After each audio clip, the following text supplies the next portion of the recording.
At 60, I'm still healthy and able to work with passion. I run a small bookstore in Ohio.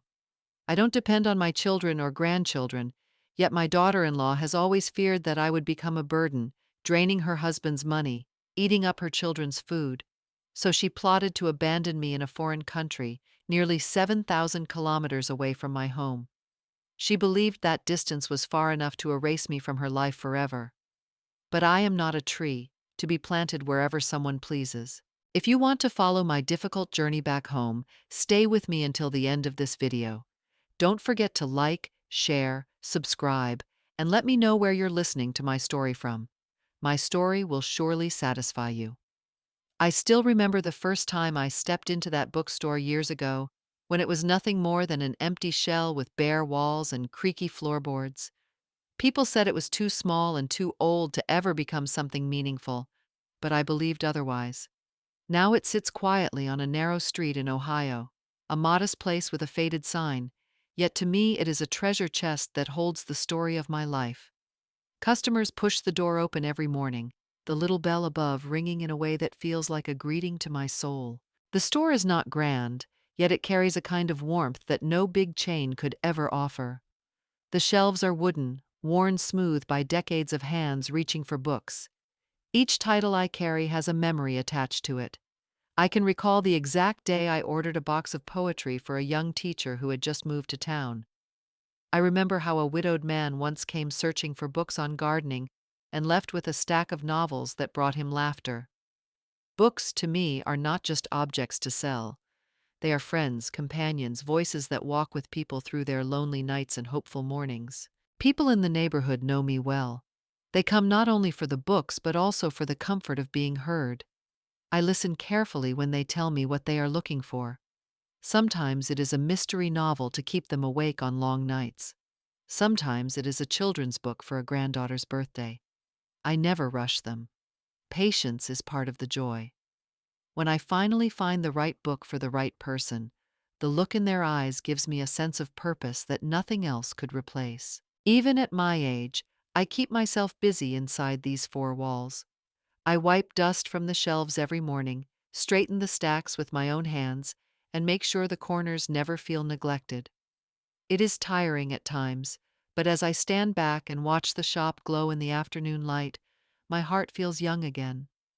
When customers leave with their bags full, smiling as if they are carrying away secret treasures, I find myself smiling too. This bookstore may not look like much to strangers passing by, but to me it is the heartbeat of my days.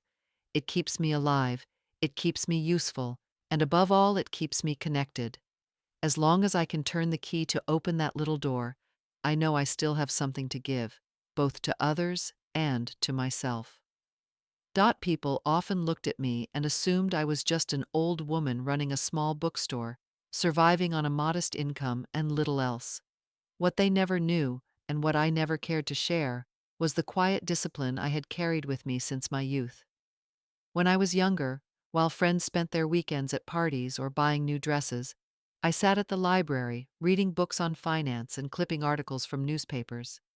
I taught myself about mutual funds, long-term bonds, and stable stocks. No one guided me.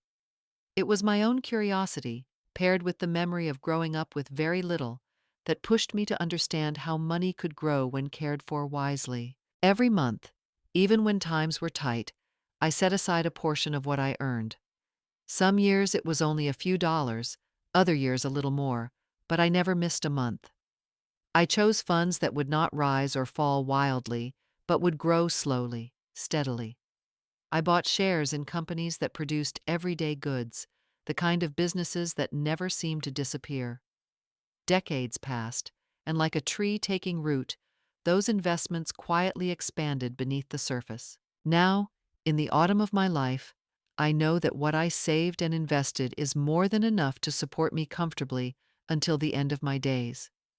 Yet I have never felt the need to brag or display wealth. To me, real dignity is in living simply, enjoying a cup of tea in the evening, or buying a good book without worry, not in flashing jewelry or boasting about accounts. My neighbors think I manage on little, and I prefer it that way. Even my son Mike only assumes I have a small savings account from the bookstore, never suspecting the true size of my assets. He sees me wiping dust from shelves and believes I must work to keep the lights on. In reality, the store is more about joy than survival. What I treasure most is not the number written on a bank statement, but the meaning behind it. That money is proof of a life spent with discipline, foresight, and patience. It is a reminder that I did not simply sit back waiting for help. I worked, I learned, I chose carefully, and I endured. To me, happiness has never been about sitting still and spending what was already there. It has always come from the rhythm of labor, the purpose in earning, and the quiet pride of knowing I can stand on my own feet. When people look at me now, they see a calm woman with silver hair and steady hands, but few know the storms I walked through long ago.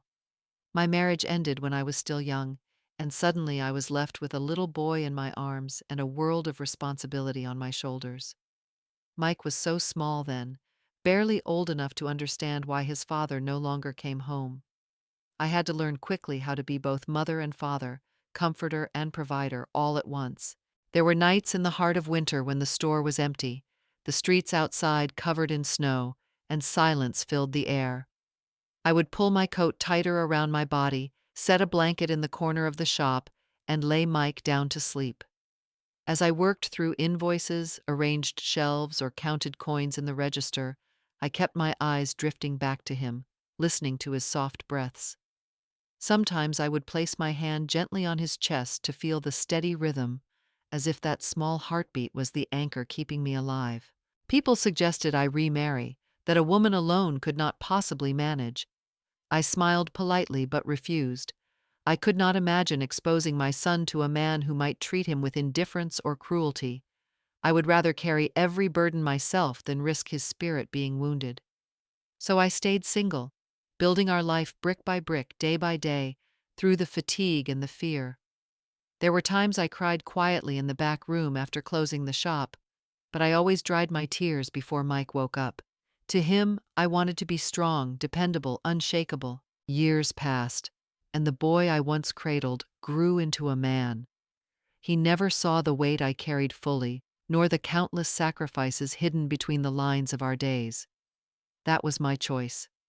I did not want him to grow up feeling guilty or afraid. Instead, I wanted him to feel safe, to believe the world was steady beneath his feet. My resilience became a quiet source of pride, though it also taught me to lean on no one but myself. Looking back, I sometimes wonder how I did it. Perhaps it was love, perhaps it was sheer stubbornness, perhaps both. What I know for certain is that those long winters, those nights of rocking a child to sleep inside a cold bookstore, shaped me into the woman I am today. Strong, yes. Independent, certainly. But more than anything, unafraid to face life alone when necessary. If there is one blessing I hold closest to my heart, it is my son Mike. Watching him grow from that little boy asleep in the corner of my bookstore to a man with a career and a family of his own has been the greatest comfort of my life. He chose to study technology, a field I barely understood, but I saw how his eyes lit up when he spoke about circuits and codes. Years of dedication turned him into a skilled engineer with a good salary and a respected position. People at church and in the neighborhood often told me how proud I must be, and they were right. I was proud not only of his success, but of the kindness and gratitude that stayed in him no matter how far he went. Mike never forgot the years when it was just the two of us against the world. Even when busy with work, he made time to call, to visit, or to send little things that showed his care. Sometimes he brought me vitamins and supplements, sometimes boxes of fresh fruit or a dish he thought I would enjoy.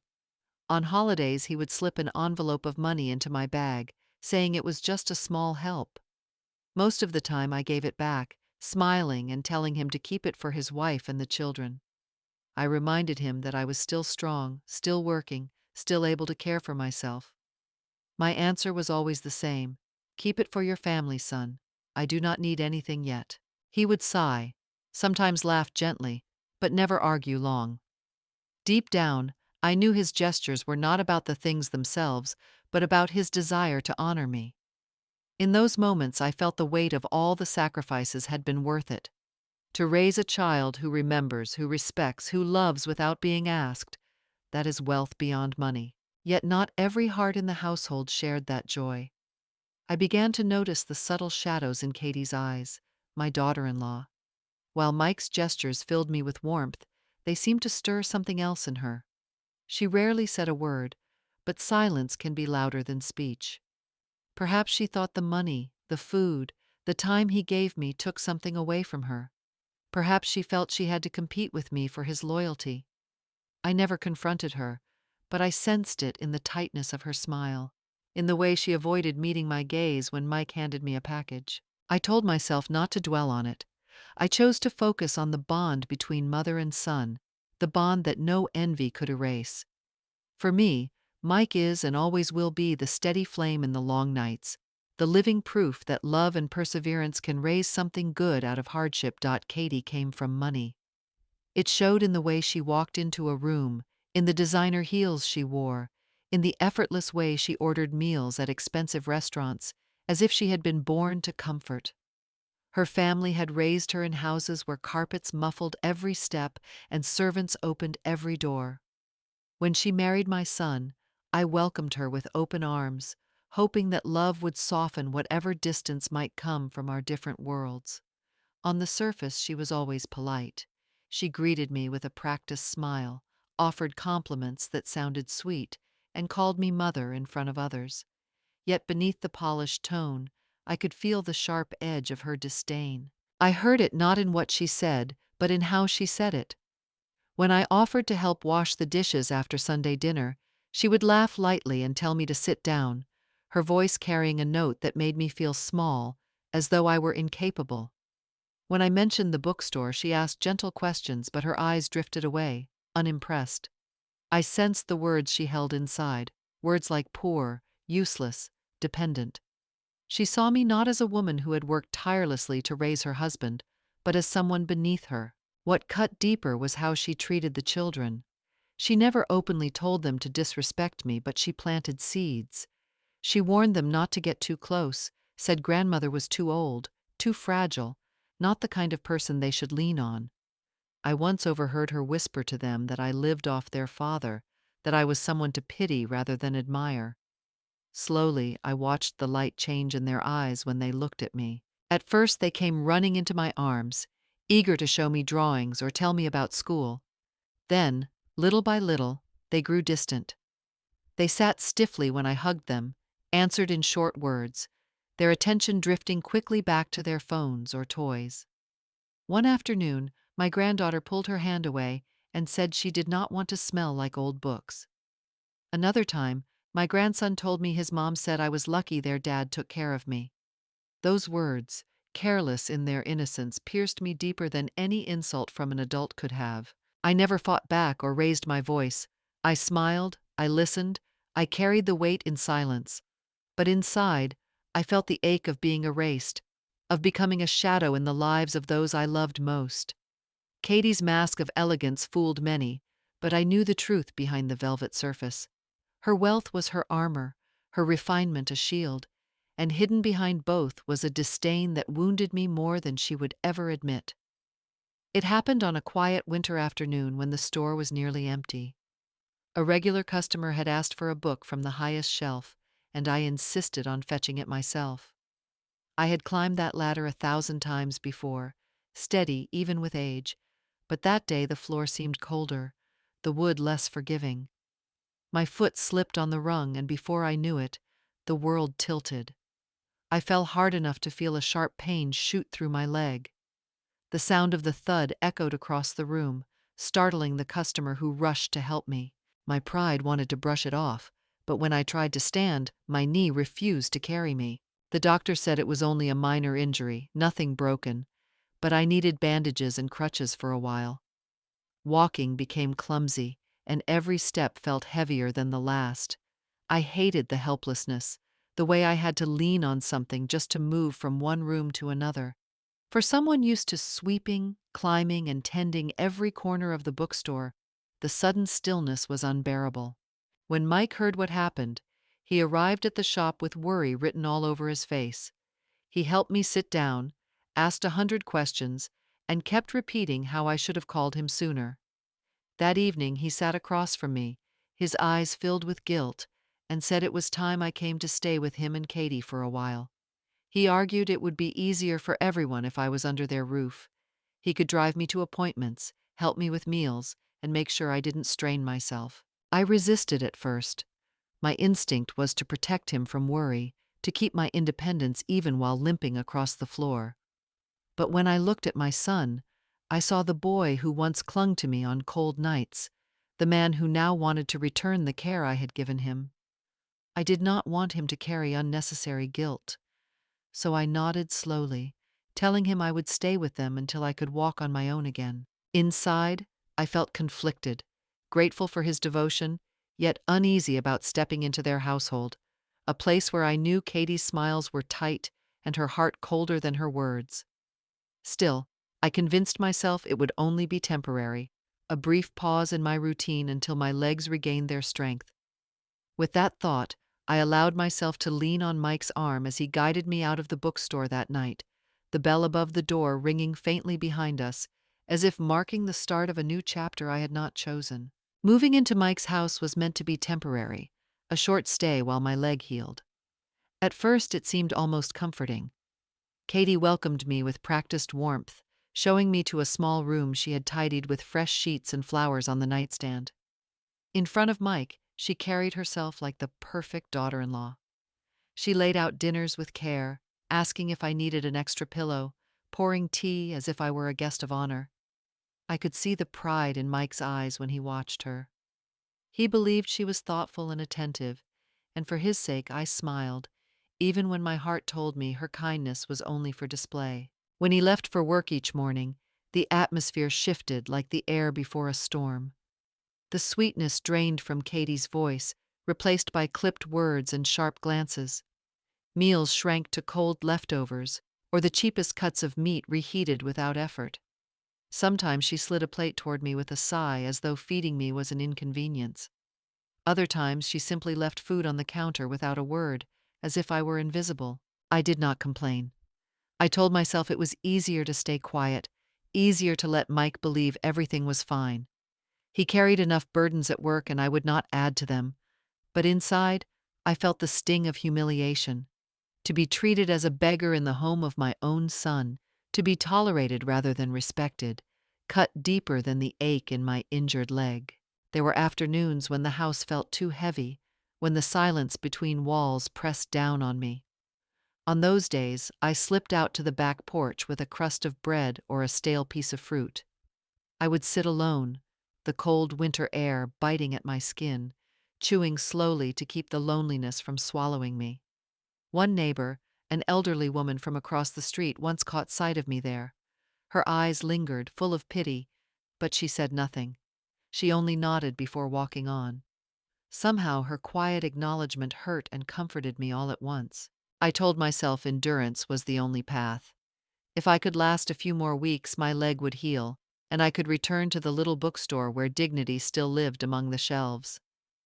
Until then, I wore silence like armor, hiding the bruises of Katie's contempt behind a calm face. For Mike, I played the role of the grateful mother. For myself, I clung to the hope that this chapter would be short, and that one day the mask Katie wore would reveal its true cracks to more than just me.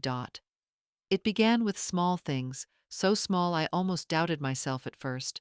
A missing candy bar, a toy car that could not be found, a coloring book gone from the shelf. I would hear the children asking where it had gone, and Katie, with her gentle voice that carried poison under sugar, would say that Grandma must have taken it.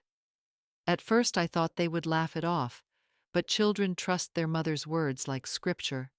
Their eyes turned to me, wide and puzzled, and I felt the weight of suspicion settling where love used to live. I tried to brush it aside. They were too young to understand, too innocent to know how they were being pulled like strings in Katie's hands. But over time, the whispers planted by their mother grew roots.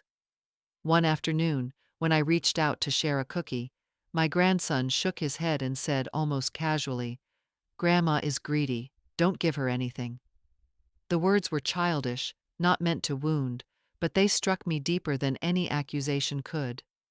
My granddaughter, with the blunt honesty only a child can have, once told me I should not touch her toys because Mom said I take things that are not mine. Each sentence was like a crack across my heart. I wanted to defend myself, to tell them the truth, but the sight of their small faces stopped me. What good would it do to argue with children who only repeated what they had been taught? And if I raised the matter with Mike, it would bring tension into his home, the very thing I wished to protect him from. He already worked long hours carrying responsibilities I never wanted to add to, so I chose silence. I nodded gently, changed the subject, and smiled even as my chest tightened. In private, I folded laundry or wiped dishes with tears stinging my eyes, careful never to let them see. The bond I had dreamed of building with my grandchildren was being poisoned drop by drop, and I felt powerless to stop it. The cruelest part was knowing that to them, I was becoming a figure of mistrust. Where once they had run into my arms, now they eyed me with doubt, as though the warmth I offered hid some selfish motive. Katie had managed to weave her story so carefully that I could not pull the threads loose without unraveling the fragile piece of the household. I carried the pain quietly, telling myself it was better to endure than to destroy the harmony Mike believed was real. But inside, I wondered how long love could survive lies planted so deeply in tender hearts. It was Mike who first noticed the change, though I tried my best to hide it. After long days at work, he would come home to find me sitting quietly at the dinner table, my plate barely touched, my eyes lowered to avoid questions. The warmth that once filled our conversations had faded into silence. He asked me more than once if something was wrong. Each time I forced a faint smile and told him I was only tired, that I would feel better soon. I hoped he would accept the lie, because the truth would only weigh heavier on him. But sons know their mothers. He could see the sorrow in my face, the way my shoulders drooped, the way I excused myself early from meals and retreated to my room. He grew restless with worry, hovering near me with questions that I deflected. The last thing I wanted was to drive a wedge between him and his wife, but it seemed the wedge was already being hammered in from the other side. Katie played her part well. In front of Mike, she sighed heavily and shook her head as if burdened. She told him I was difficult, that I refused to cooperate, that living under one roof was almost unbearable. Her tone was patient but sharp, painting herself as the long-suffering wife who tried her best. I heard her words from the next room, each one cutting deeper than the last. She turned her neglect into my fault, her cruelty into my supposed stubbornness. At first Mike resisted. He defended me gently, saying his mother had always been considerate, that perhaps I simply needed more rest.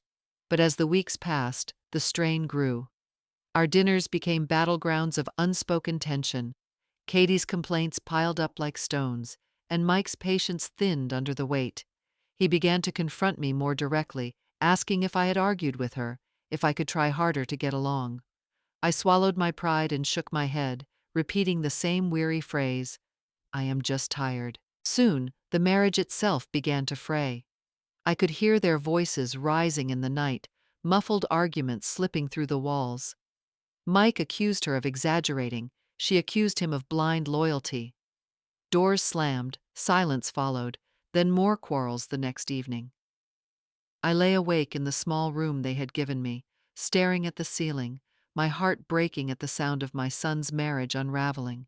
I wanted to protect him from the truth, but the truth had already found its way into his home. The unease in his eyes told me he no longer believed the stories completely. He was beginning to see what I had tried so hard to shield him from, though neither of us dared to speak it aloud. The tension in the house had stretched so long it felt like a rope ready to snap. Meals were quiet, words were clipped, and nights often ended in silence or behind closed doors. Mike, worn down by weeks of this uneasy peace, came home one evening with a determined expression. He sat me down and said he had an idea, something he hoped would mend the cracks that had widened between his wife and me. He spoke of Portugal, of the sea and the sunlight, of a family trip that might wash away the bitterness and give us all a chance to breathe again. I looked at him, my heart softening at the sight of the boy I once held close, now a man desperate to protect his family from falling apart. His hope was contagious. I pictured narrow cobblestone streets, markets filled with color, and perhaps laughter returning to our days. For his sake, I agreed, telling myself a change of scenery might indeed loosen the knots that had bound us in conflict. Katie's reaction was almost too perfect. She clapped her hands gently, kissed him on the cheek, and said it was exactly what we all needed. She suggested places to visit, beaches to see, food we should try. To Mike, she looked every bit the peacemaker, a wife eager to heal old wounds. But I caught the flicker in her eyes, the tightness of her smile, and deep down I felt something unsettled. She was too eager, too polished, as if she had rehearsed her part in advance. Still, I brushed my doubts aside. I did not want to be the skeptic who ruined Mike's fragile dream of harmony. I packed my modest clothes, folded with care, and placed them in the suitcase he had bought for me years ago. I told myself I would be patient, that I would play my role as the grateful mother and let the trip run its course. What I did not know was that Katie had no intention of reconciliation. Behind her gracious words and affectionate gestures, her mind was sharpening its own design. I was blind to the schemes she carried with her across the ocean. All I saw was my son's tired smile and the hope that perhaps, under a different sky, we might find our way back to one another. As we prepared to leave, I touched the doorway of my little bookstore, whispering a promise that I would return soon. I had no idea that the journey ahead would twist my life in ways I could never imagine, that Portugal would not be a place of healing, but the stage for a turning point I had never foreseen. The moment we stepped off the plane in Lisbon, the air itself seemed brighter, full of sea salt and sunlight. Mike looked around like a child on his first adventure, snapping photos and pointing out details. Katie, ever the actress, slipped her arm through his and smiled for every picture, her laughter ringing out as if all was well. She called for group photos, arranged us in front of fountains and tiled walls, coaxed the children to grin. To any passerby, we must have looked like the perfect family on holiday, bound together by love and ease. In front of Mike, she was the portrait of a dutiful daughter-in-law. She turned to me often with a sweet, practiced voice. "Mom, are you tired? Do you want to sit down for a while? Should we find you some water?" She fussed lightly, even touching my arm as if her concern was genuine. Mike beamed with relief, believing the trip was working, believing the cracks between us were beginning to heal. I forced myself to smile back, not for Katie's sake, but for his. But masks cannot stay fixed forever. The moment Mike walked ahead with the children, Katie leaned closer, her voice dropping low, her eyes glinting sharp. "Don't ruin this trip. Don't let anyone see you weak." Her words cut colder than the Atlantic breeze. In her tone there was no pretense, no warmth, only the command of someone determined to keep her stage flawless. I said nothing. The cobblestones beneath my feet seemed unsteady, not from my healing leg but from the weight of what I carried in silence. I knew then, with certainty, that her sudden tenderness was not kindness at all. It was strategy. Every smile, every gesture, every staged photo was part of a performance designed for Mike's eyes alone. I played along, though my heart ached. I laughed when she laughed, posed when she posed, even allowed her to guide my steps as if she cared. Inside, I felt the truth pressing harder. Katie was hiding something. Her false friendliness was not just for appearance, it was a cover for something darker she had planned. That night, back in the hotel, I sat by the window while the city lights flickered on the Tagus River. Mike lay beside his children, relaxed for the first time in weeks, convinced this journey was the bridge we needed. I did not have the courage to shatter that fragile peace with my suspicions. Instead, I held them close, whispering silently to myself that I must stay alert.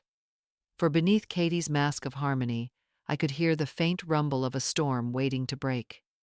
The dinners in Portugal should have been filled with warmth. The tables were laid with fine food, wine gleaming in crystal glasses, and laughter echoing from other families around us. Yet for me, Each meal became a test of endurance. Katie wore her charm like a crown, smiling brightly for Mike, speaking sweetly to the children, but every so often she let her true nature slip through the cracks, hidden in the barbs of her words. One evening, she lifted her glass of red and turned to me with a mocking glint in her eye. "I suppose back in your little town, you never had wine like this, did you?" Her tone was light, almost playful, but the meaning was sharp enough to sting. Mike, distracted by the waiter, did not catch the edge. I swallowed my pride with the sip of water I held, refusing to let her see me wounded. Another day, I had chosen a simple dress, nothing extravagant, just something comfortable for walking the narrow streets. When I entered the restaurant, Katie gave me a glance from head to toe and let out a soft laugh.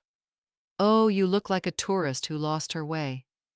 The children giggled, not understanding the cruelty, only following their mother's cue.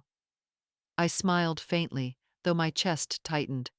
It was not the dress that embarrassed me, but the fact that she had turned me into a target in front of those I loved most. She saved her most cutting remarks for when the children were near, planting little seeds of ridicule that would grow into their impressions of me. When my grandson asked me a question about his phone, Katie waved her hand and laughed. "Don't bother, Grandma. She doesn't know how to use modern phones." The words seemed harmless on the surface, but they dug deep.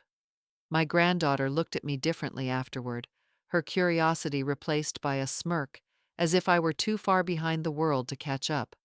Each remark was like a drop of poison, subtle enough to be overlooked by others, yet bitter enough to corrode my spirit. I sat through the meals quietly, keeping my back straight, my voice steady, never giving Katie the satisfaction of seeing me break. But inside, I felt the sting of being diminished in my own family, reduced to a caricature of weakness and ignorance. I told myself not to react, not to make a scene that would turn Mike's hope for peace into another battlefield. Still, the weight of her words lingered long after the plates were cleared, pressing on my chest as I lay awake at night. Katie's mask of grace fooled the world, but I could feel every needle hidden beneath her smile, and each one reminded me that this trip was not a healing, but a slow unraveling. It was the last afternoon of our stay, and Katie suggested we stop at a large supermarket to pick up some souvenirs. The children ran excitedly through the aisles, and Mike followed them with a basket full of chocolates and small toys. Katie walked beside me, smiling politely, her voice sweet as honey as she pointed out pretty scarves and bottles of wine. Nothing in her manner gave away the storm she was quietly stirring inside. When it came time to leave, Mike gathered the children at the entrance while I lingered behind, still scanning the shelves for something special to bring back to the bookstore ladies who often visited me. Katie glanced at her watch, then said brightly that she would take the kids outside first so they wouldn't get restless. Mike nodded, relieved that she was handling them, and told me gently not to hurry. He kissed my cheek, said they would meet me by the car, and walked away with the others. I thought nothing of it. I paid for my small bag of gifts and made my way to the exit, expecting to see them waiting by the car. But when I stepped into the parking lot, the world shifted. The rows stretched long and empty, the fading sun glinting off strangers' windshields. The familiar family car was gone. I scanned the lot again, thinking perhaps I had come out the wrong door. My heart began to pound as the truth crept in. They had all left, Mike with the children, Katie smiling at his side, and I had been left standing alone, my bag of trinkets pressed against my chest. At first I refused to believe it. Surely Mike would never abandon me. Perhaps he had gone to circle the lot. Perhaps he would drive up any moment. But deep down, a colder certainty took root. This was not an accident. It was orchestrated, as neatly as the way Katie arranged the dinner table back home. She had led them away so smoothly that Mike never questioned her. To him, it was nothing more than practicality. Keep the children calm while Grandma finished shopping. To me, it was betrayal cloaked in ordinary kindness. I stood there, the wind tugging at my hair, my leg aching from the long walk. People passed with their shopping bags, glancing at me briefly before moving on. Shame rose in my chest like fire, not because of the strangers, but because I realized I had been erased from the circle of my own family without anyone noticing. Katie's plan had worked. Mike's trust in her had blinded him, and I had been left behind like something unnecessary. I did not cry. I gripped the bag of souvenirs tighter, each little gift now heavy with the taste of humiliation. In that moment, I knew with clarity I was not forgotten by mistake. I had been left behind by design. When they returned to the hotel without me, Katie's mask never slipped. She walked into the room carrying bags of souvenirs with the children chattering behind her. Mike immediately looked around, his eyes searching, his brow tightening when he saw the empty chair by the window. Before he could ask, Katie spoke first, her tone smooth and casual. "Your mom said she wanted to head back early." She said it as if it were the most ordinary thing in the world, as if I had chosen solitude over the warmth of my family. Mike blinked, confused. He started to say something, but Katie cut in gently, her voice draped in calm reassurance. "Maybe she wanted a little time for herself. You know how she is. Sometimes she just needs space. Don't worry too much." She smiled as she handed him one of the bags, her movements precise, her face perfectly serene. The lie rolled off her tongue so easily it almost sounded believable. Mike frowned, struggling with unease. He knew me well enough to sense that I would not wander off without a word, not in a foreign country, not with my legs still aching from injury. Yet Katie's explanation wrapped itself around his doubt. The children were tired, pulling at his sleeve, and the clock was ticking toward their flight the next morning. On top of that, his phone kept buzzing with messages from work, an urgent issue that needed his attention. Torn between responsibilities, he let Katie's version of events take root. Still, a shadow lingered in his eyes. He asked again if she was certain, if I had really said that. Katie did not flinch. She placed her hand lightly on his arm, repeating with perfect patience, "Yes," she told me. She said not to wait. I think she just wanted some peace. Her words were like ice, spoken without hesitation, leaving no room for suspicion. Mike hesitated, the unease pressing at him, but in the end he nodded, forcing himself to believe. With the children restless and the schedule unforgiving, he pushed down the gnawing doubt and accepted the story. He told himself I was safe, that perhaps I had found my own way back, that he would see me again before they left. He could not know then that the truth was far crueler, that Katie's calm lie was not a small misunderstanding, but the beginning of a storm that would tear open everything he thought he knew. I stood in the middle of that supermarket, the foreign words on the signs blurring above my head, the faces of strangers moving past me without a glance. The car was gone. The family was gone. Yet I did not collapse, nor did I weep as Katie might have wished. Tears would have been too easy, too predictable. Instead, I drew a long breath, steadying my heart against the emptiness pressing in from every side. For a moment, I let the silence wrap around me, remembering all the years behind me.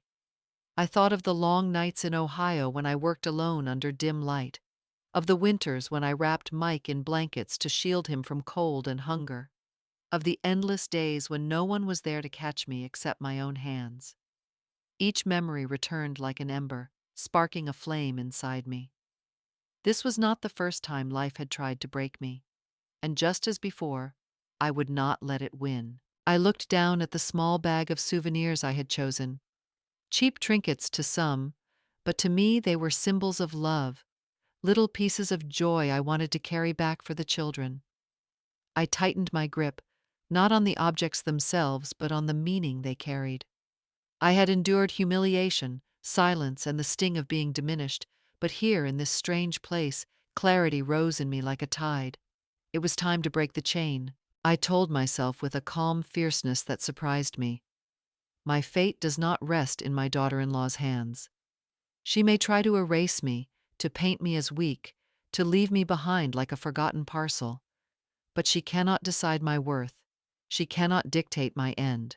With each breath, the fear receded, replaced by resolve.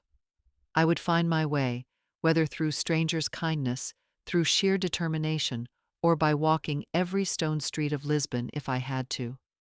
What mattered most was not where I stood in that moment, but the truth I carried within me. I was no longer a woman waiting to be tolerated. I was a woman reclaiming her place, her dignity, her voice. And so I lifted my head, straightened my shoulders, and stepped forward.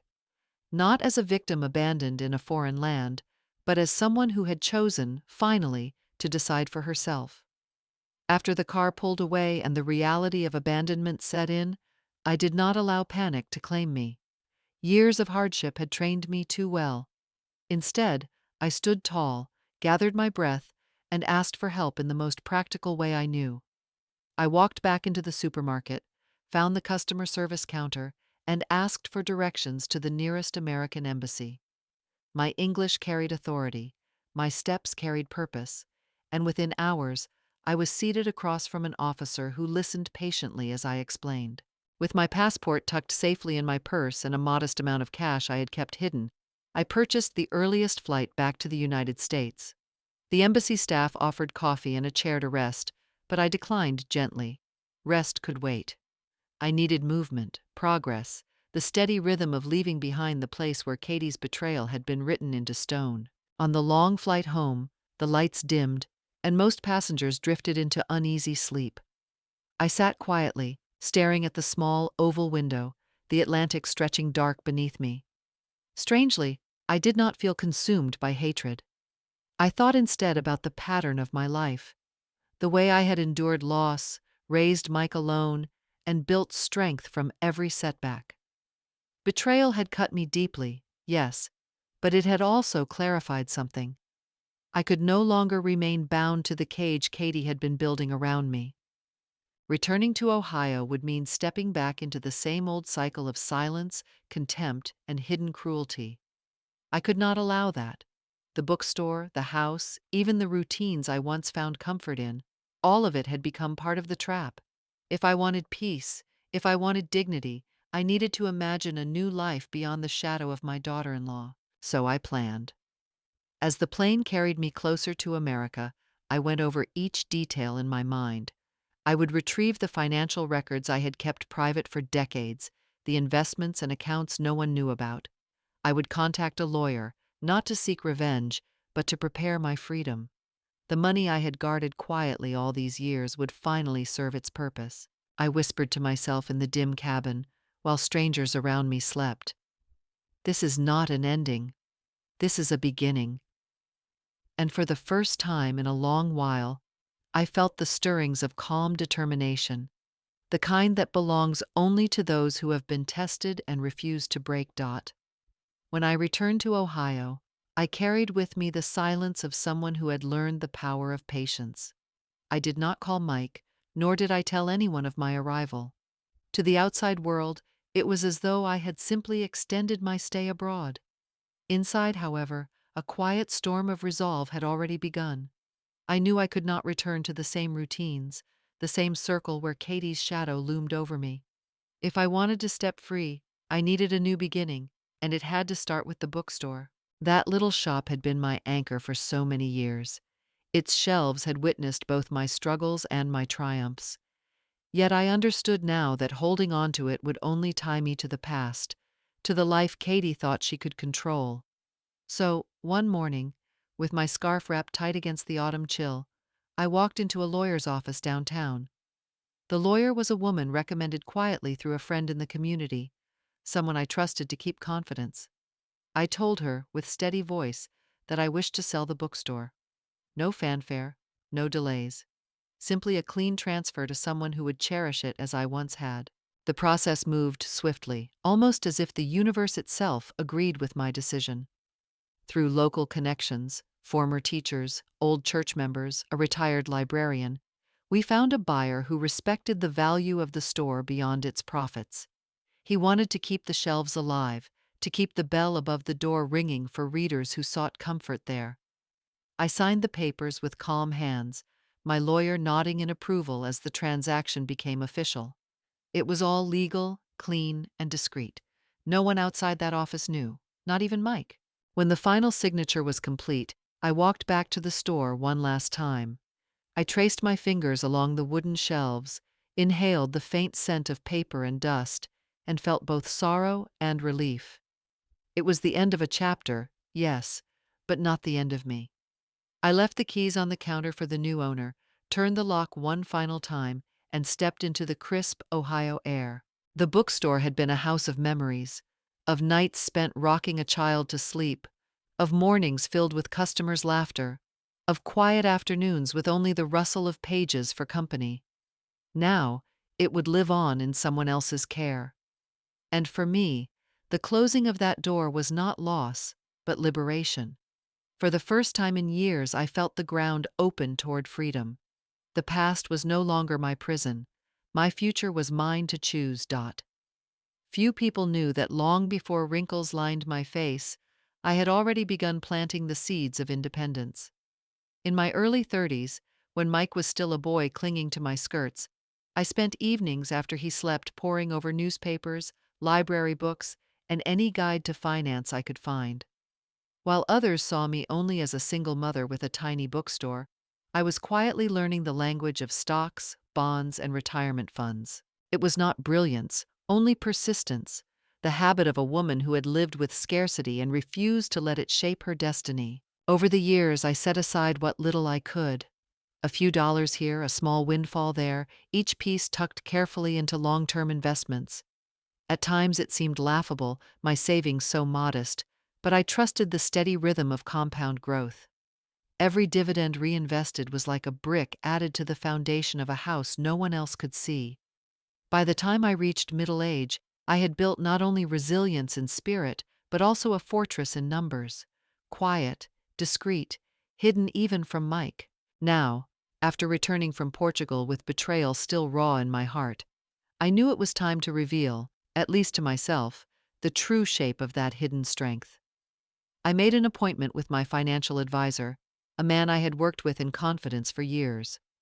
We sat across from one another in a small office lined with charts and reports. My hands were steady as I told him I wanted to reallocate. We shifted a portion of my holdings into safer funds, assets that promised slow but certain returns. The rest we left untouched, still growing, still alive. As I signed the documents, a wave of calm washed over me. I was no longer at the mercy of anyone, not Katie, not circumstance, not the fragile mask of family harmony. The portfolio before me was proof that I had planned for storms like this, that I had trusted my own foresight when no one else did. It was enough to carry me through the rest of my days in comfort, enough to ensure that I could stand alone without fear of dependence. That was the twist no one saw coming. The woman Katie dismissed as poor, weak, and burdensome was, in truth, more financially capable than she could ever imagine. My silence had been my shield. My patience had been my weapon. And now, at last, the truth of my independence stood ready to be used. When the plane touched down in Ohio, I knew I could not return to the same house, the same street where every corner carried the weight of Katie's disdain. The bookstore was gone, my ties there already severed. What I needed now was not a return to the past, but a doorway to freedom. For the first time in decades, I allowed myself to dream beyond survival. I thought about where I might truly live, not just exist. My choice became clear: California.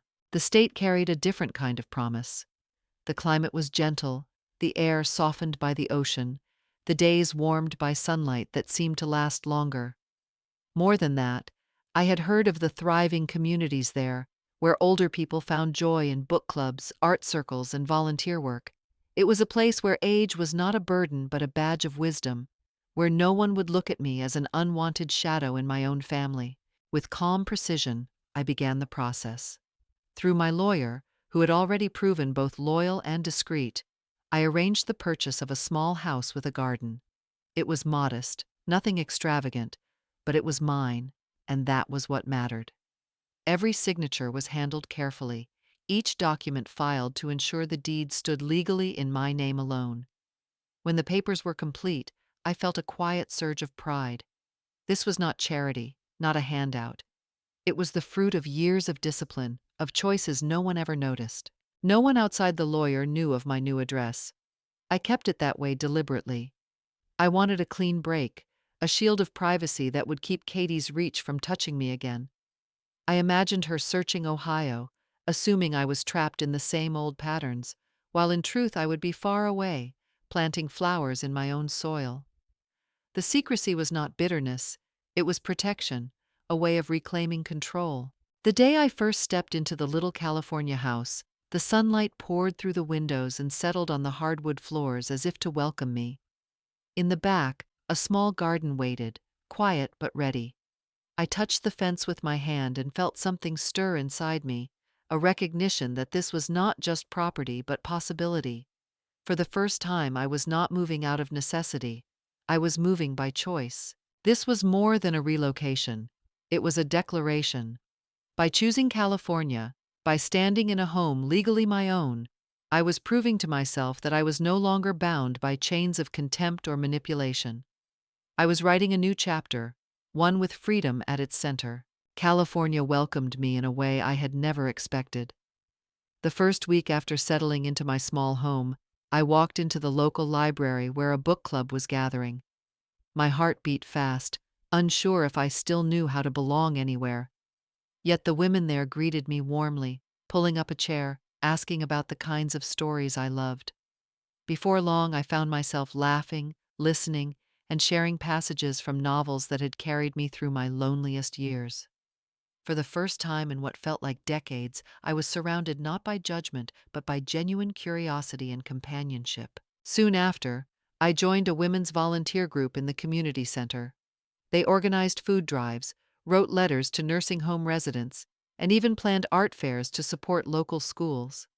I was amazed at how quickly they welcomed me, as if I had always been part of them.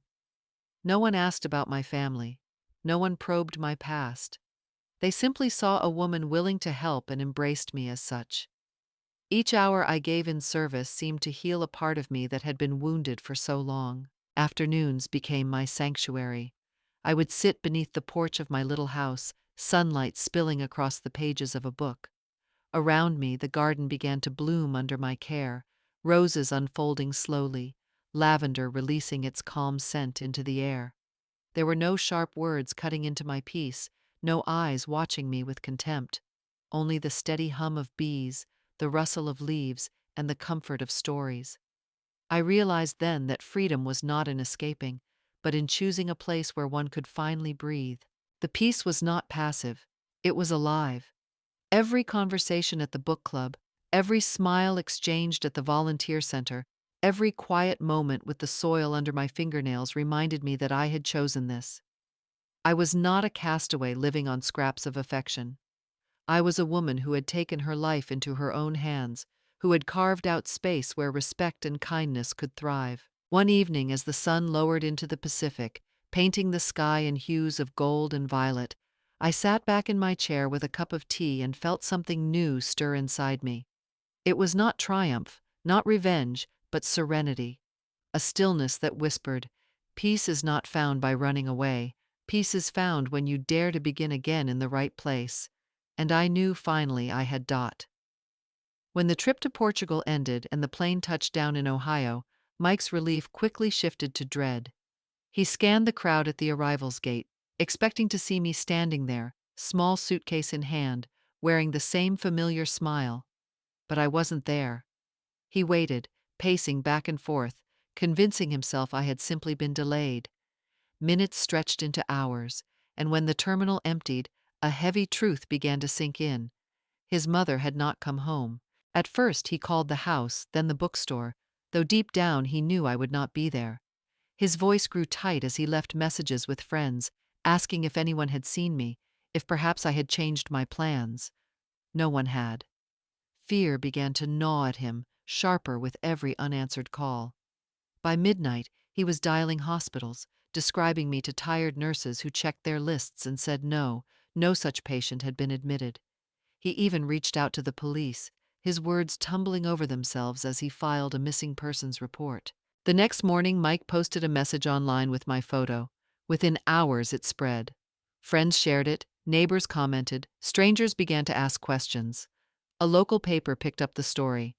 Elderly woman missing after family vacation. The headline carried weight, stirring whispers across the community. On social media, people reacted with shock and sympathy. How does a mother disappear after traveling with her own family? Some wrote. Others speculated, some cruel, some kind, all feeding the fire of attention. At the grocery store, in the church lobby, in the small cafes of town, my name was spoken in hushed tones. Everyone wondered where I had gone, why I had not returned, and what this said about the family they thought they knew. Mike was frantic. Sleep became a stranger. Meals went untouched.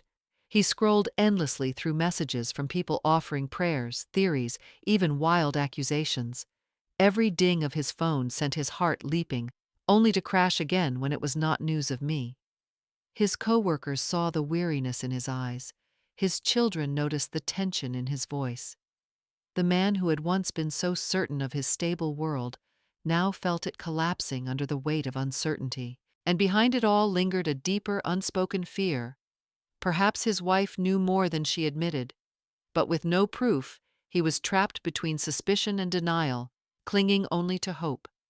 The community waited with him, united by curiosity and concern. A simple truth haunted them all. An old mother had vanished after a family holiday. And no one knew why. Katie played her role at first with the skill of a seasoned actress. When Mike paced the living room late at night, phone clutched in his hand, she touched his shoulder lightly and said with a soft sigh, "I worry about your mom, too." Her tone carried the right weight of concern. Her eyes glistened with practiced sympathy. To outsiders, she looked like a caring wife caught in the same storm of worry. But the cracks began to show. In one conversation, she told Mike that I had wanted to head back early, that I had asked not to be followed. Yet when pressed, she had no details to support the claim. No note, no phone call, no witness at the hotel or the airport.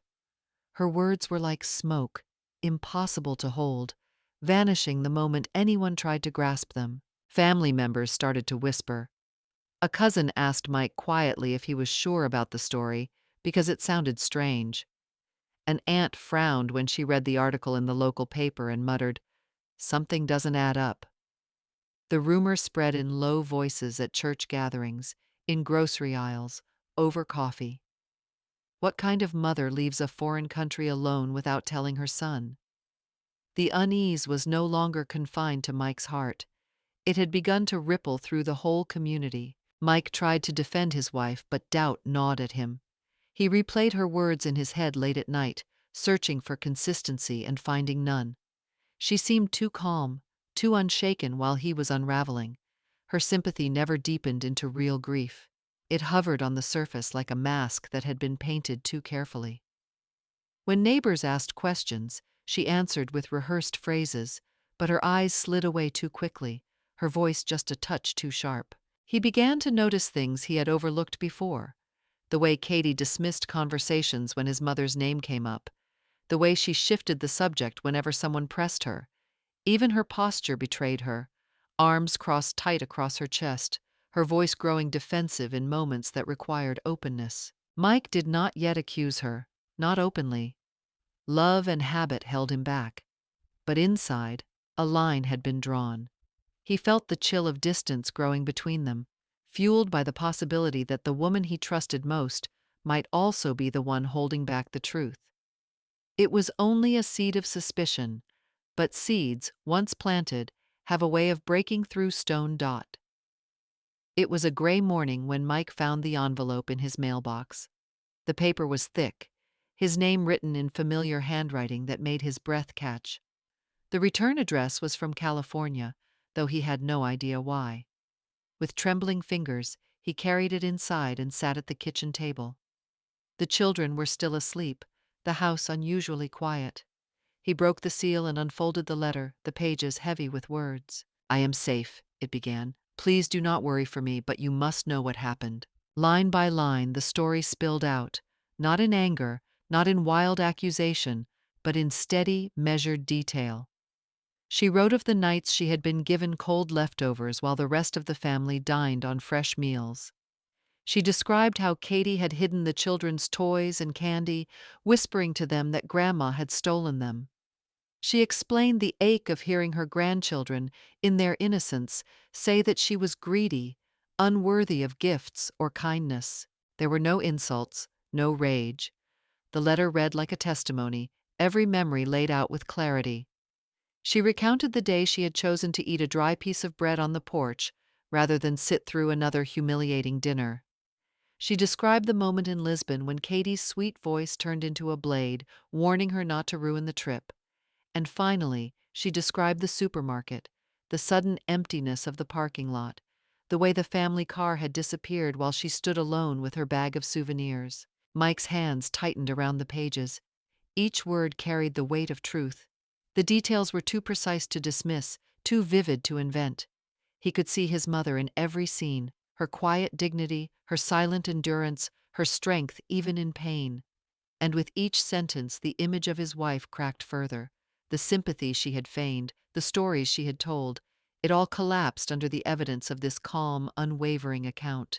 By the time he reached the last page, Mike felt the ground shift beneath him. His mother had not vanished by accident. She had not abandoned them. She had been pushed, humiliated, left behind. And the woman he had sworn to protect, the wife he had defended, was the architect of it all. He sat there for a long time, the letters spread out before him, the house still silent. There was no way to deny it anymore. The truth had been written down, line by line, in his mother's own hand.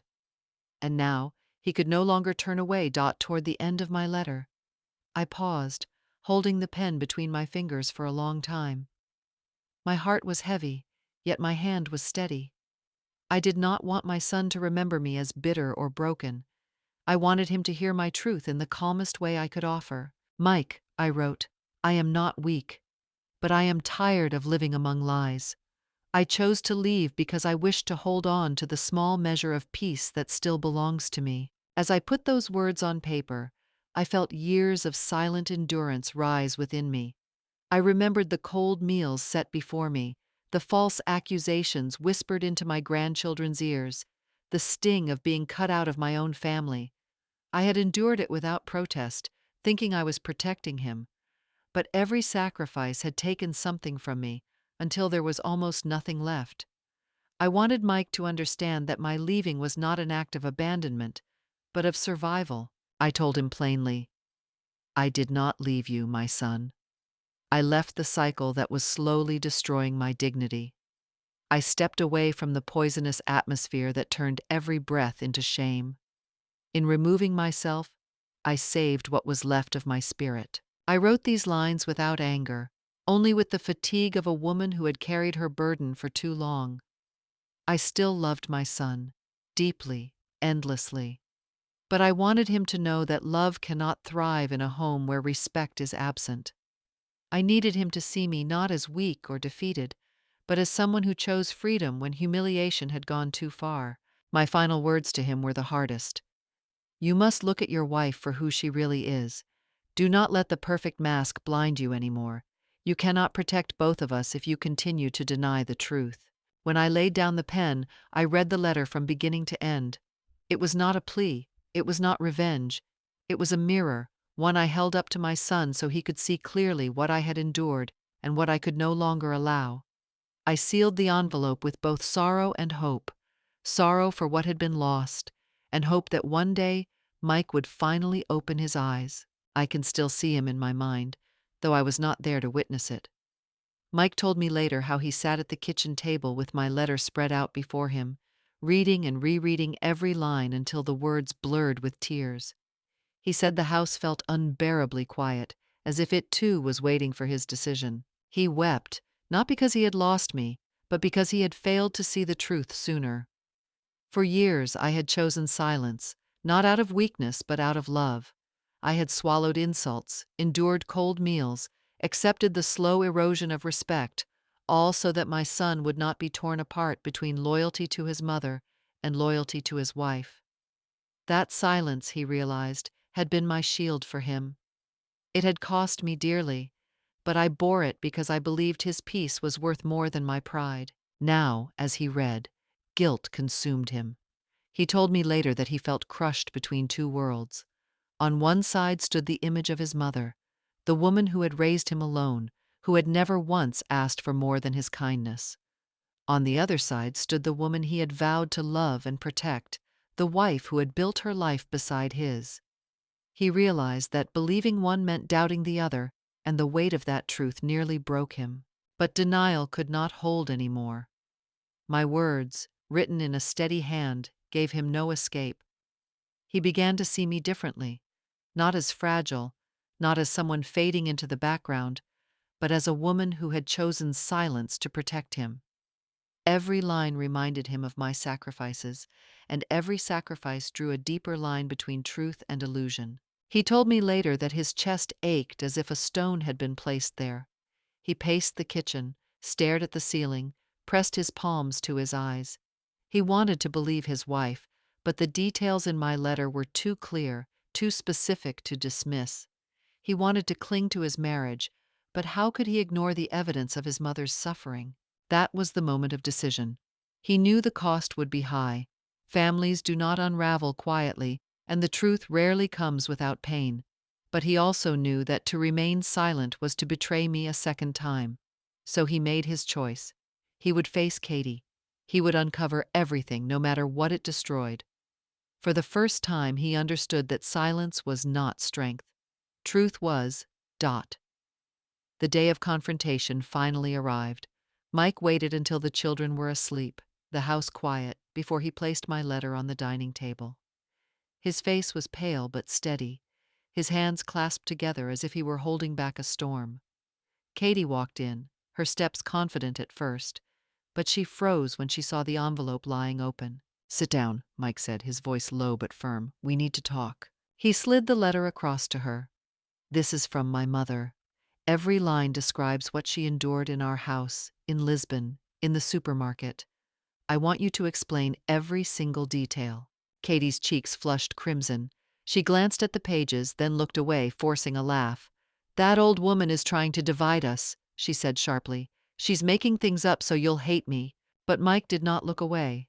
He pressed further, asking about the cold meals, about the missing toys, about the day at the supermarket. His voice rose with each question, demanding clarity. And with each answer, Katie faltered. First, she said I had insisted on leaving early. But when Mike asked why she never called the airline, why she never mentioned it to him at the hotel, her story cracked. Then she claimed I had wandered off in Portugal, but that contradicted her earlier words to neighbors that I had gone home ahead of schedule. Each excuse tangled with the last, leaving her voice unsteady, her hands gripping the edge of the chair. Mike leaned forward, eyes burning with disappointment. "Do you realize what you've done? Do you even hear yourself?" Katie stammered, tried to shout back, tried to twist the story into my fault. But Mike, calmer now, pulled out his phone and pressed record. His voice was steady as he said, "This conversation is being recorded. Every word you say will be kept." The room turned heavy with silence. Katie's eyes widened, panic flashing as she realized there was no easy escape. Every contradiction, every outburst, every slip would now be evidence. Her mask of composure crumbled, and what remained was desperation. Mike sat there, letting the silence stretch, the weight of betrayal filling the air. He no longer needed me to defend myself. My letter had spoken, and now Katie's own words were tying the rope tighter. What had once been hidden inside whispers and polite smiles was finally being dragged into the open. That night, the family's fragile harmony shattered, and though the truth cut deep, it was the only path left. Karma had come quietly, written in ink, spoken in faltering denials, and preserved forever in a simple recording dot. The letter was only the beginning. Once Mike had confronted Katie, once the cracks in her story began to show, people around them slowly found their voices. For years, many had noticed the subtle cruelties, the small humiliations, but out of politeness, or fear of interfering, they had remained silent. Now, with my words laid bare on paper, silence no longer seemed possible. It started with one of Mike's cousins, who remembered the strained dinners where I barely touched my plate. Then an aunt added her memory of my quiet smile whenever Katie dismissed me in front of others. And finally, the voices spread to neighbors who had nothing to gain by speaking. One woman down the street recalled seeing me on a cold evening, sitting alone on the porch with a dry piece of bread in my hands, while laughter and warmth drifted out from the kitchen window. The image struck everyone who heard it. It was undeniable, a wound turned into a witness. The facade of the devoted daughter-in-law began to crumble. People compared the Katie they knew in public, polite, generous with words, careful with appearances, with the Katie they now realized had hidden a sharp disdain behind closed doors. What had once been brushed aside as mere family tension became clear patterns of cruelty. Every detail from my letter seemed to find an echo. When I wrote of the children being told I had stolen their toys, another neighbor confirmed overhearing Katie scolding them with those exact words. When I described being left with cold leftovers, a family friend recalled Katie laughing at the idea of saving money by feeding me simple food while she entertained others with lavish meals.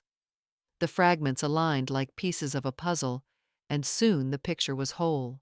Katie tried to defend herself. She raised her voice, accused others of jealousy, insisted that I had manipulated the story to turn the family against her. But the more she shouted, the less convincing she became.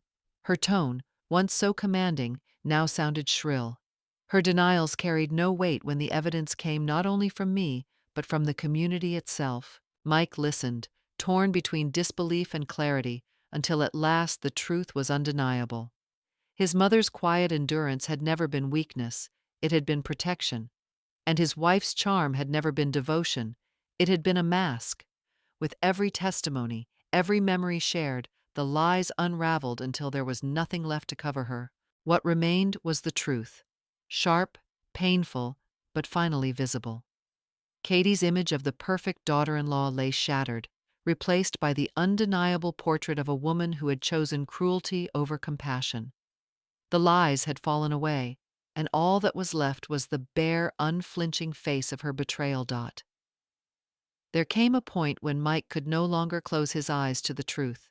The letter, the testimonies, the contradictions, they all weighed on him until there was only one choice left.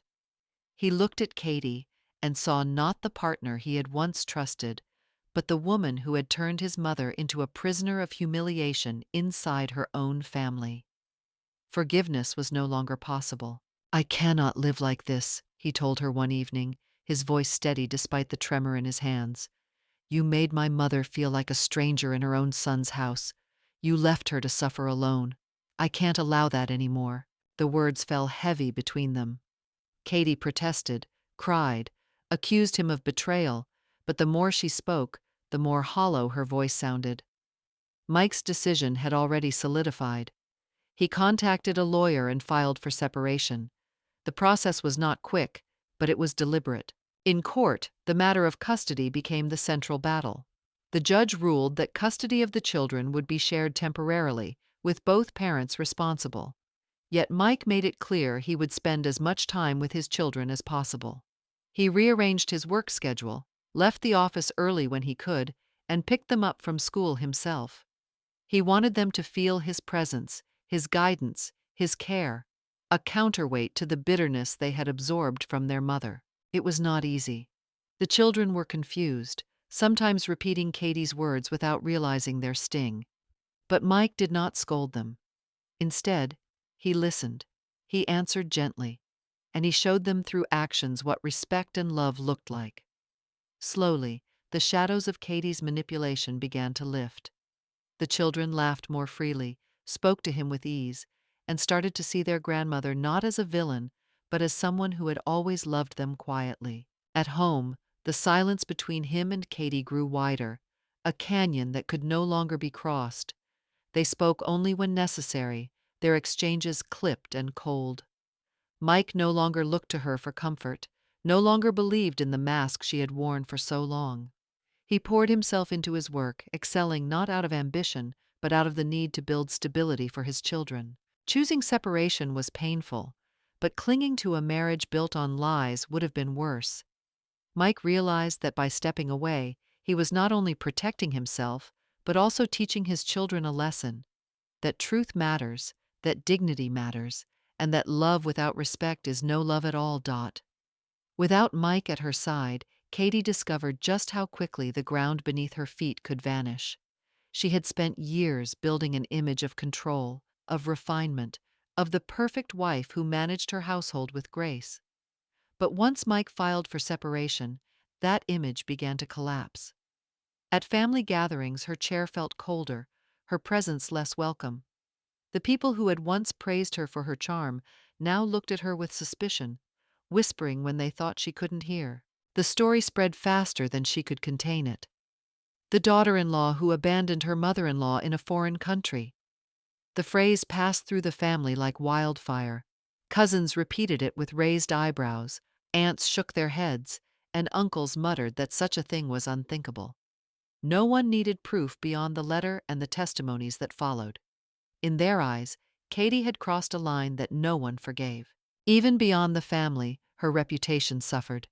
Friends who once admired her polished lifestyle, her fashionable clothes, and her elegant dinner parties began to distance themselves. Invitations slowed, then stopped altogether. When she walked into a cafe or a boutique, she felt the weight of eyes following her, measuring her against the rumors they had heard. To some, she was no longer the enviable wife of a successful engineer. She was simply the woman who had humiliated her husband's mother and left her behind. Katie tried to fight back in the only way she knew, by clinging to appearances. She dressed even more carefully, wore her finest jewelry, and kept her tone polished when speaking to others. Yet the veneer cracked easily. No matter how perfect her outfit, she could not disguise the way people's gazes lingered on her, heavy with judgment. No matter how carefully she smiled, she felt the silence around her, colder than any insult. The isolation cut deeper than she expected. Without Mike, she had no shield. Without the admiration of friends, she had no audience. She lived in a house that felt too large and too empty, her evenings stretched long and hollow. The silence reminded her not of peace, but of what she had lost. She had once believed she could shape reality with lies, that if she played her part well enough, no one would dare look behind the curtain. But now the curtain was torn away, and everyone could see what lay beneath. Her wealth, her poise, her confidence, none of it mattered in the face of betrayal. She remained alone, unable to lift her head against the weight of the truth. The final blow came quietly, not through shouting or scandal, but through silence, the silence of respect withdrawn. The image Katie had labored over for years, the picture of the perfect wife and dutiful daughter-in-law, dissolved into dust. No one saw her as graceful anymore. No one praised her devotion. Instead, when people spoke her name, they did so with a shake of the head, their voices heavy with disappointment. She had spent so much time curating her life, polishing every surface, staging every smile. For a while it worked. Neighbors admired her elegance, friends praised her poise, relatives remarked on her good manners. But all of that crumbled the moment truth pierced through the mask. The letter, the testimonies, the whispers that became open conversations, these were enough to strip her of the carefully woven facade. In the eyes of society, Katie was no longer a figure to emulate, but a warning. She had not simply mistreated an elderly woman, she had broken the basic moral code that bound families together. To abandon a mother-in-law in a foreign country, to feed her scraps, to twist children against their own grandmother, these were not small sins. They were betrayals of values deeper than money, deeper than reputation. Even her own parents could not protect her from the fallout. Once proud to mention their daughter's comfortable life and well-married position, they now avoided her name entirely in front of acquaintances. At family gatherings, they kept their eyes lowered when questions arose. The shame of her actions hung heavier than wealth or status could ever compensate. Katie still tried, at first, to hold herself with the same dignity she once performed so well. She wore her finest dresses, arrived at social events with her chin raised. But the air around her had shifted. Conversations quieted when she entered a room. Women who once envied her style now turned away. Men who once nodded with respect avoided her gaze. It was not a punishment imposed by law or by her mother-in-law's hands. It was something far worse, the slow, merciless withdrawal of recognition, the public knowledge that her charm had been built on cruelty. This was Katie's karma. Not a staged revenge, not a dramatic confrontation, but the naked exposure of truth. And truth is merciless in its simplicity. Her punishment came not from another's vengeance, but from the collective disdain of those who once believed in her. The perfect mask she had crafted so carefully had shattered, and all that remained was a woman stripped of admiration, left to face the cold eyes of a society that no longer respected her. When I first turned the key to the small house in California, I felt something inside me unclench, like a bird released from a cage. It was not a mansion, not a place that would impress anyone with marble floors or sweeping staircases, but it was mine. A white cottage with a little garden that held rose bushes already in bloom and a young orange tree reaching toward the sun. The air there was different, light, carrying only the sound of the wind through the branches. For the first time in years, there was no tension in the walls around me, no sharp voice waiting to cut me down. Every morning, golden sunlight streamed through the windows, gentle and warm. I woke not to the bitterness of someone else's words, but to silence, to birdsong, to the steady rhythm of my own breath. I made my tea in a quiet kitchen, the steam curling into the air, and sat by the window to watch the garden wake. The roses opened slowly, the orange blossoms carried their sweet fragrance across the yard, and I let myself smile without fear of who might be watching. The deed to the house bore my name alone. That simple piece of paper tucked safely away was more than a legal document. It was proof that I had reclaimed authority over my life. No one could tell me I was a guest. No one could treat me as if I were living on borrowed kindness. These walls, this soil, this sky, it all belonged to me, and I belonged fully to myself within it. Sometimes I sat in the garden with a book in my lap and thought about the years I had endured. The long nights at the bookstore, the sacrifices, the quiet humiliations, the strength it took not to break. I realized those years had prepared me for this moment, for the courage to walk away and begin again. I was not running from the past. I was choosing a future that honored my dignity. There is a kind of freedom that comes not from wealth or revenge, but from peace. As the wind rustled the leaves of my orange tree, I understood.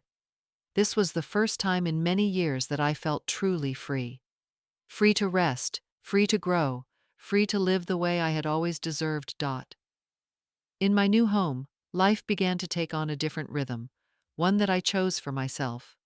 For so many years, books had been my livelihood, stacked on shelves and exchanged for a few dollars to keep the lights on. Now, for the first time, I read them not as merchandise, but as companions. I pulled old favorites from my collection, the worn pages of Steinbeck, the quiet wisdom of Austen, the mysteries that once delighted my younger customers, and I let myself savor every word. Each book reminded me of who I was before life became a struggle for survival, a woman who loved stories, who found in them a world larger than her own. Once a week, I walked to the public library where the local book club gathered. The women there were around my age, their faces lined with the same stories of hardship and resilience. We sat in a circle, our voices overlapping with laughter and sharp opinions about characters and endings. For the first time in years, I felt that my thoughts mattered, that my perspective was not dismissed, but welcomed. I was no longer the quiet mother-in-law in the corner, enduring slights in silence. I was simply myself, and that was enough. I also joined a women's volunteer group that taught reading and writing to immigrant children. At first, I was nervous, wondering if I had the patience or the skill. But the moment I saw the children's eyes light up when they recognized their first English words, I felt a joy I had nearly forgotten. I knelt beside them, guiding small fingers across pages, celebrating their progress with claps and smiles.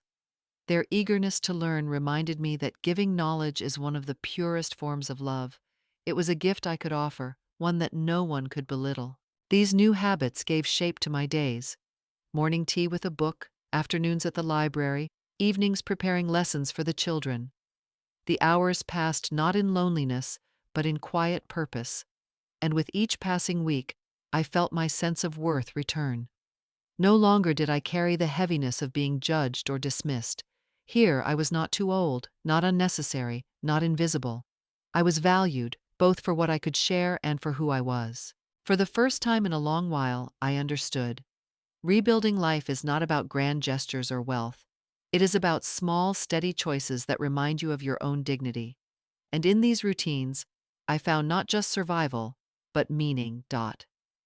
What surprised me most in California was not the sunshine or the flowers, but the people who slowly became my family. At first, I thought I would spend my days alone, reading in my garden or walking to the library.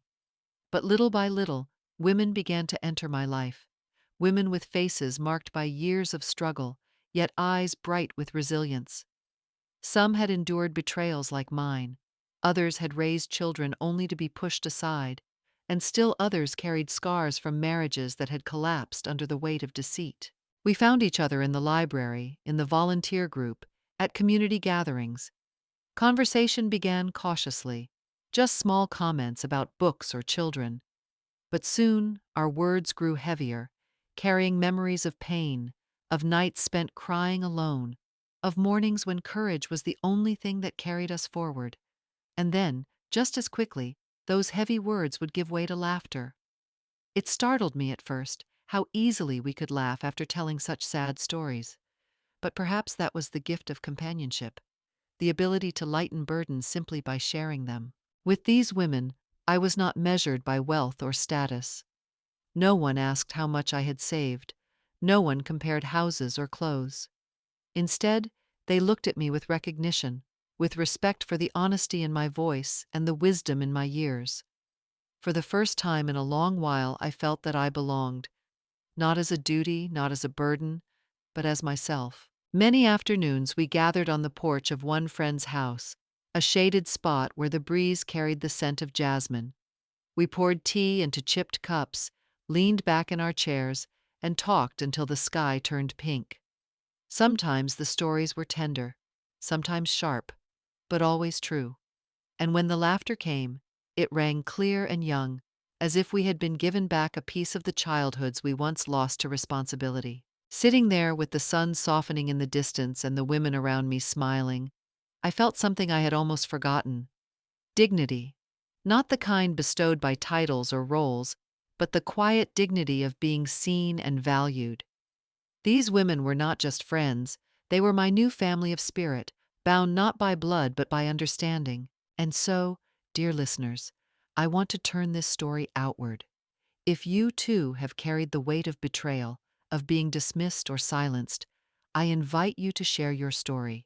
Speak it aloud, write it down, let others hear. For in telling, you will find others who nod, who understand, who remind you that you are not alone. To every older woman listening, do not hide. Live with confidence, with pride. Age is not your weakness, it is your power.